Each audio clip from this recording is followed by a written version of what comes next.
नमस्ते दोस्तों, स्वागत है आपका। आज की कहानी एक छोटी सी जर्मन पनडुब्बी सबमरीन की है, जिसे लड़ाई में भेजा जा रहा है। ये बात बहुत पुराने समय की है, जब दूसरा विश्व युद्ध वर्ल्ड वॉर 2 शुरू ही हुआ था।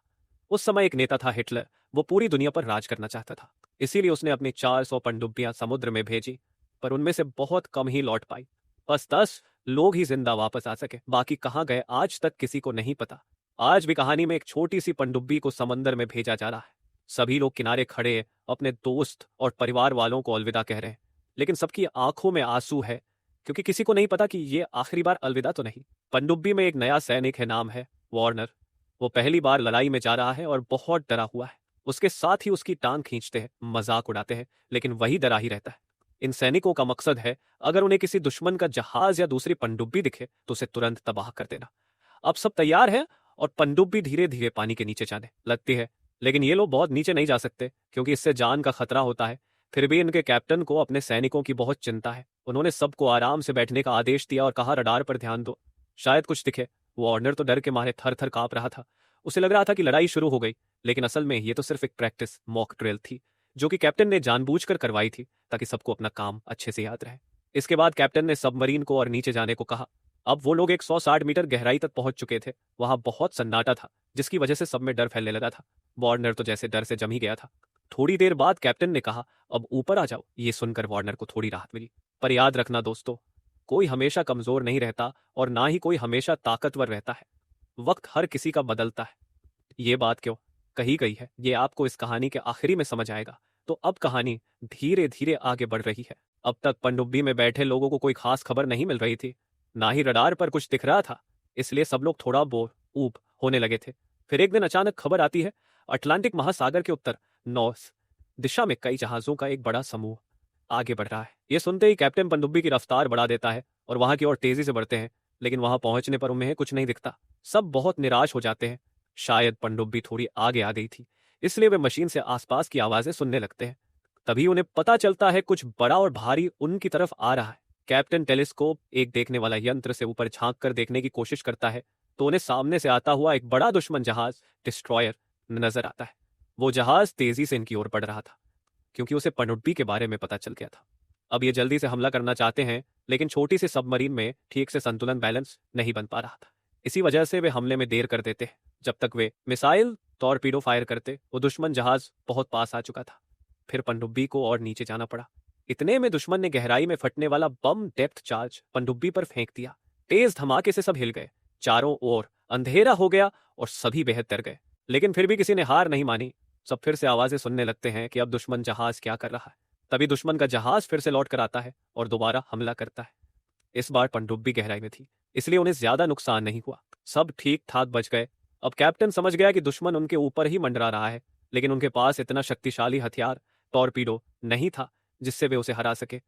इसीलिए कैप्टन ने सबको कहा, हमें अब और गहराई में जाना होगा। अब सब मरीन को जितनी गहराई में जा सकती थी, उससे भी ज्यादा नीचे ले जाया गया। जैसे जैसे वे नीचे जा रहे थे, अंदर से टंकी और मशीनों से चरमराहट की आवाजें आने लगी, जैसे कुछ टूटने वाला हो। बहुत दबाव बन रहा था। फिर हुआ क्या, दुश्मन ने तीसरी बार हमला किया, लेकिन इस बार भी सब बच गए। लेकिन अब दबाव इतना ज्यादा हो गया था कि कुछ पेंच नट बोल्ट खुलने लगे और पनडुब्बी में थोड़ा पानी भी आने लगा।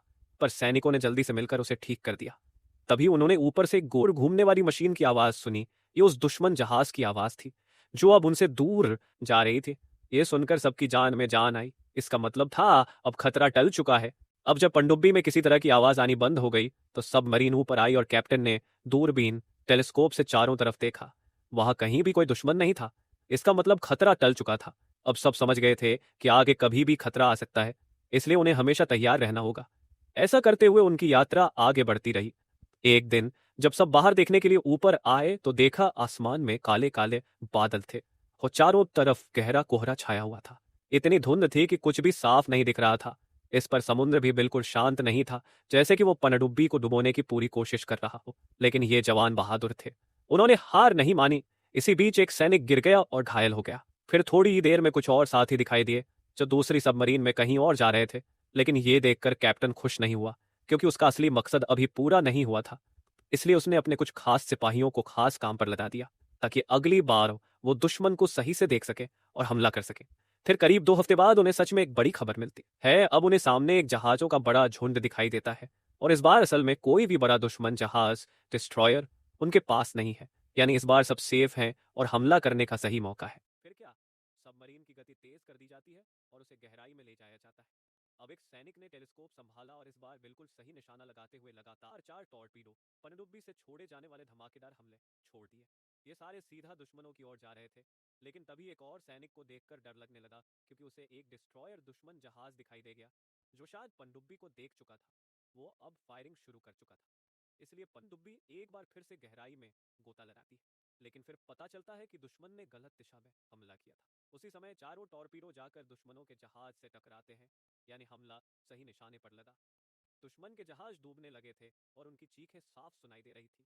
पर यह बात नहीं भूलनी चाहिए कि अब उनके ऊपर भी नया खतरा मंडरा रहा था, जो कभी भी हमला कर सकता था। लेकिन इस बार सभी जवान चौकस और तैयार थे, इसलिए दुश्मन के अचानक हमले में उन्हें ज्यादा चोट नहीं लगी। पनडुब्बी अब भी गहराई में थी, जिससे उन्हें बहुत बड़ा नुकसान नहीं हुआ। अब कैप्टन ने कहा, हमें और नीचे जाना होगा। यह जगह पनडुब्बी के लिए बेहद मुश्किल थी, लेकिन फिर भी सबने कैप्टन का आदेश माना। घंटी बजाना बंद, बातें बंद। अब पूरा सबमरीन एकदम शांत हो गया। हर सैनिक जहां बैठा था वहीं चुपचाप और बिना हिले बैठा रहा, क्योंकि एक छोटी सी भी आवाज दुश्मन को यह बता सकती थी कि वे कहां छुपे हैं। कुछ सैनिक इतने ज्यादा डर गए थे कि वॉशरूम जाने का भी समय नहीं मिला और उन्होंने अपनी पैंट में ही टॉयलेट कर दिया। लेकिन फिर भी दुश्मनों ने उन्हें पकड़ ही लिया, क्योंकि दुश्मनों के पास अल्ट्रासोनिक मशीनें थी जो गहराई में छिपे लोगों को भी पकड़ लेती थी। इतनी गहराई में होने के बाद भी दुश्मन ने फिर से पनडुब्बी पर हमला किया। इस बार बहुत ज्यादा नुकसान हुआ। सारी पनडुब्बी हिल गई। अब सबको लगने लगा कि शायद अब हम बच नहीं पाएंगे। इसलिए अब उन्होंने और भी गहराई में जाने का फैसला किया।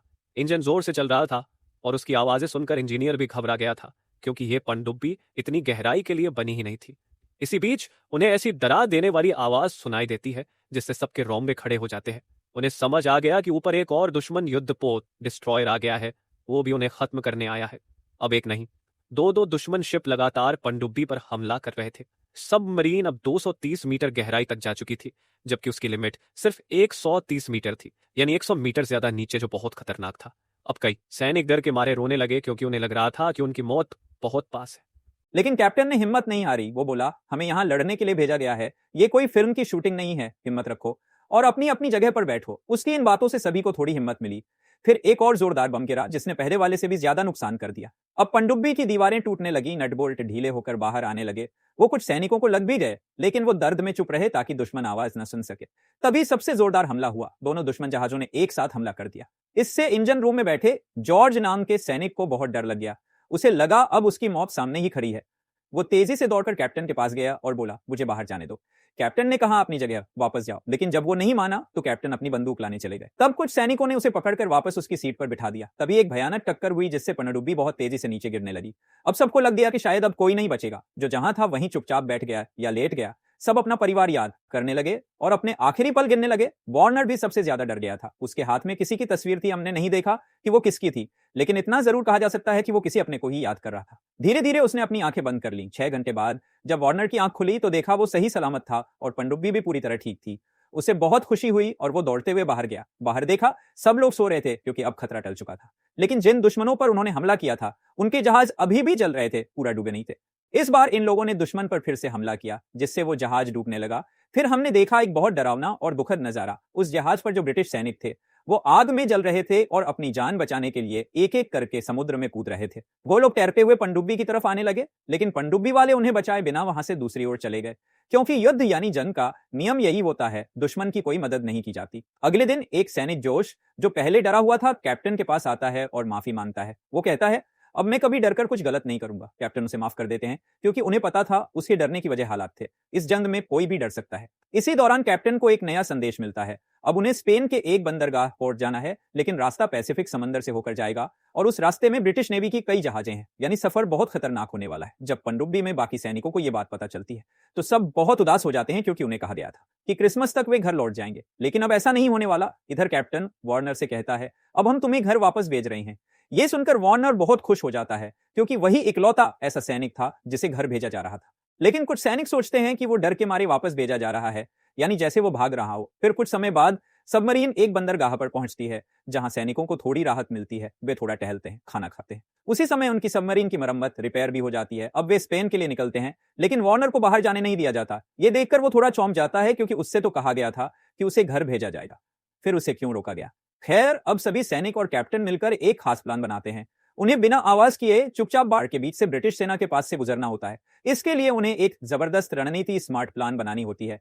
पहले दुश्मन के नजदीक जाना होगा, फिर अचानक गोता लगाना होगा। अगर शुरुआत में ही पनडुब्बी पानी के नीचे ले जाते तो बहुत ईंधन, फ्यूल खर्च हो जाता और पूरा माहौल भी तनावपूर्ण हो जाता, क्योंकि अब उन्हें यह भी डर है कि उनका प्लान सफल भी हो सकता है और फेल भी। लेकिन कैप्टन का सब पर भरोसा है और वो सभी को हिम्मत देता है, हम जरूर कामयाब होंगे। अब सभी ईश्वर का नाम लेकर आगे बढ़ते हैं, पर 2 दिन बाद उन्हें दूर से ब्रिटिश नेवी के कुछ जहाज दिखाई देने लगते हैं। जहां वे जा रहे थे उसके ठीक पीछे एक और बंदरगाह था, जहां दुश्मन के जहाजों की मरम्मत चल रही थी। लेकिन कैप्टन अभी भी पानी में नीचे जाने का आदेश नहीं देते। वो चाहते हैं कि पनडुब्बी थोड़ा और आगे जाए। फिर सैनिकों को कुछ दूरी पर बहुत सारे डिस्ट्रॉयर जहाज नजर आने लगते हैं। मतलब अब बहुत बड़ा खतरा उनके सामने है। अब जैसे ही उन्होंने हमला करने की प्लानिंग की, तभी ऊपर से अचानक हवाई हमला शुरू हो गया। कहां से आया किसी को नहीं पता। उस आवाज को सुनकर दुश्मन के डिस्ट्रॉयर जहाज भी सबमरीन पर हमला करने लगते हैं। कैप्टन तुरंत नीचे जाने को कहते हैं, लेकिन इस बार मुसीबत और बड़ी थी। सबमरीन का स्टीयरिंग व्हील, घुमाने वाला कंट्रोल, जाम हो गया था। यानी अब पनडुब्बी ना ही ऊपर जा सकती थी और ना ही नीचे फुल ट्रोन में थी। उन्हें नीचे जाने के लिए पूरी ताकत लगानी पड़ी, लेकिन इंजन ने भी काम करना बंद कर दिया। अब सबमरीन तेजी से नीचे गिरने लगी और इंजन भी बंद हो गए, जो और भी बड़ी परेशानी थी। कैप्टन ने सबको कहा, अपनी जगह संभालो। अब सबमरीन इतनी गहराई में पहुंच गई थी कि मशीन भी उसका अंदाजा नहीं लगा पा रही थी। चारों ओर से पानी अंदर, आंट प्रेशर बहुत ज्यादा बढ़ने लगा। वहीं जोश ने कैप्टन को रिपोर्ट दी कि पानी की वजह से बहुत सी चीजें खराब हो गई हैं, जैसे रेडियो, टेलीस्कोप और कंपास। ये सुनकर सब डर गए, क्योंकि अब तो ऑक्सीजन भी धीरे धीरे खत्म हो रही थी। लेकिन कुछ बहादुर सैनिक अपनी जान की परवाह न करते हुए उस जगह को ठीक करने में लग गए जहां से पानी अंदर आ रहा था। पर यह समुद्र है, कोई स्विमिंग पूल नहीं। यहाँ दबाव, प्रेशर बहुत अधिक होता है और हर तरफ से पानी आ सकता है। अब एक और चिंता थी, जाएंगे कैसे ऊपर? ऊपर जाने का कंट्रोल बटन भी जाम है, इंजन भी बंद है। सबके चेहरे पर डर साफ नजर आने लगा। तभी जोश दौड़कर आता है और कहता है, पंप काम करने लगा है, अब हम पानी को बाहर निकाल सकते हैं। यह सुनकर थोड़ी राहत मिली, पर अब भी खतरा था। ऑक्सीजन जल्दी खत्म हो रही थी। इसलिए कैप्टन ने कहा, आधे सैनिक अपने रूम में जाकर सोने की कोशिश करो ताकि कम ऑक्सीजन लगे, और अगर घबराहट हो तो ऑक्सीजन मास्क लगा लेना। सब मान जाते हैं। कैप्टन बाकी समय एक एक को जाकर देखते रहते हैं। अब 10 घंटे भी बीत चुके थे। परिस्थिति वैसी की वैसी थी। क्या ये सब बस अब मरने ही वाले हैं या कोई करिश्मा होगा? जी हाँ, करिश्मा हुआ। वाइस कैप्टन ने आकर कहा, सारा पानी बाहर निकल गया है, इंजन भी ठीक हो गया है, अब सिर्फ ऊपर जाना बाकी है। यह सुनकर वार्नर के चेहरे पर मुस्कान फैल जाती है। कैप्टन सबको उठाते हैं और कहते हैं, अच्छी खबर है। अब सब फिर से जोश में भर जाते हैं। लेकिन कैप्टन चेतावनी भी देते हैं, ऊपर दुश्मन हर तरफ बिखरे हुए हैं, अब हर कदम सोच समझकर रखना होगा। सब तैयार हो जाते हैं। इंजन को धीरे धीरे चालू किया जाता है और सबमरीन ऊपर की तरफ बढ़ने लगती है। जैसे ही वे सतह पर पहुंचते हैं, कैप्टन डेक का गेट खोलते हैं। ताजी हवा अंदर आती है, सबको सांस राहत की मिलती है और पनडुब्बी वहां से तेजी से निकल जाती है।